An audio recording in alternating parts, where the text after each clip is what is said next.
Thank you for tuning in to the State of the Dreamers. I am Gaby Pacheco, a former dreamer and the president and CEO of TheDream.Us. 25 years ago, the Bipartisan Dream Act was first introduced. Yet it's been 25 years of promises, 25 years of hearings, 25 years of delays. For 2 decades since the Dream Act was introduced, dreamers have lived in a country we love, contributing to every corner of American life, yet denied full certainty under the law. Today, we speak not of the distant future. We speak of the urgency of now. Dreamers are living in limbo. Dreamers are uncertain. Dreamers are at risk. There are too many stories like those of Caroline Dias Goncalves, a 20-year-old Dream.Us scholar who was detained by ICE in Colorado last summer. Caroline, who will be a guest of Senator John Hickenlooper at tonight's State of the Union, said after her release from ICE custody, "We're not asking for anything special, just a fair chance to feel safe and keep building the lives we've worked so hard for in the country we call home." Like Caroline, who has lived in the U.S. since the age of 7, the 12,000 Dream.Us scholars came to our nation as elementary school-aged children. Like Caroline, dreamers have grown up in America, thrived in K-12 schools, and want to study and succeed and contribute fully to this nation. Yet the prospect of studying and succeeding and fully contributing to our nation is becoming harder for many dreamers. Each year, 75,000 dreamers graduate from high schools, but they are now facing new restrictions on accessing and affording higher education. Every day, a small subset of dreamers rely on the popular and successful DACA program for opportunities. More than 9 out of 10 DACA recipients are employed, including in fields like nursing and teaching, and DACA recipients contribute billions to our economy and our communities. But most dreamers today lack DACA, including 3 and 4 dreamers in college today who have no protections and around 100,000 that have been blocked out from receiving DACA. Yet, we also remember that DACA has never been the solution or end goal. It is temporary, fragile, and incomplete.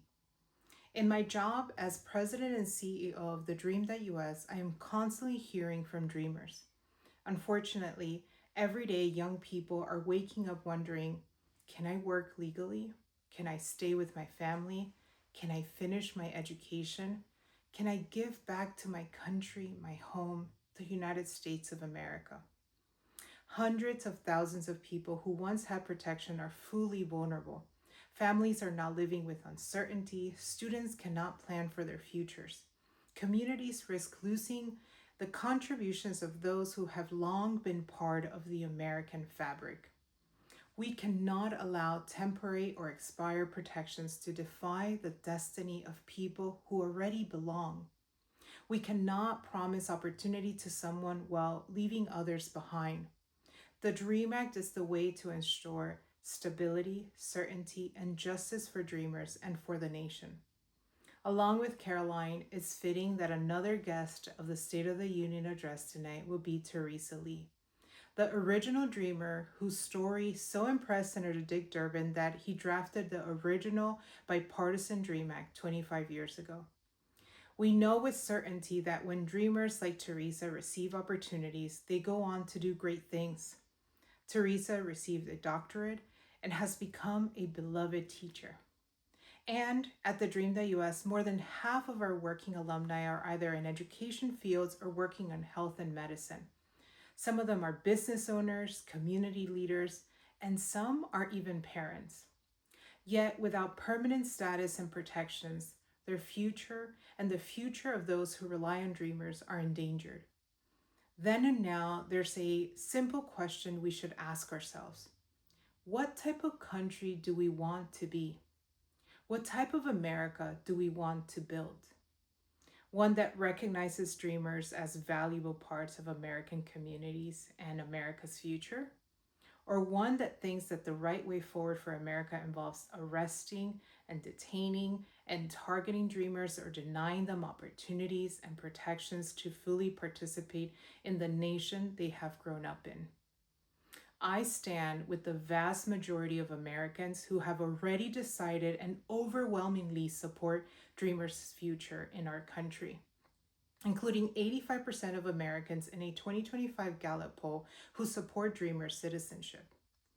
As President Trump noted after winning his re-election, we have to do something about Dreamers. Some of them are running small businesses, they've become successful. And most recently in January, he said that he would love to be able to do something for them. It's been 25 years after the DREAM Act was first introduced, and the stories of Dreamers is one of resilience.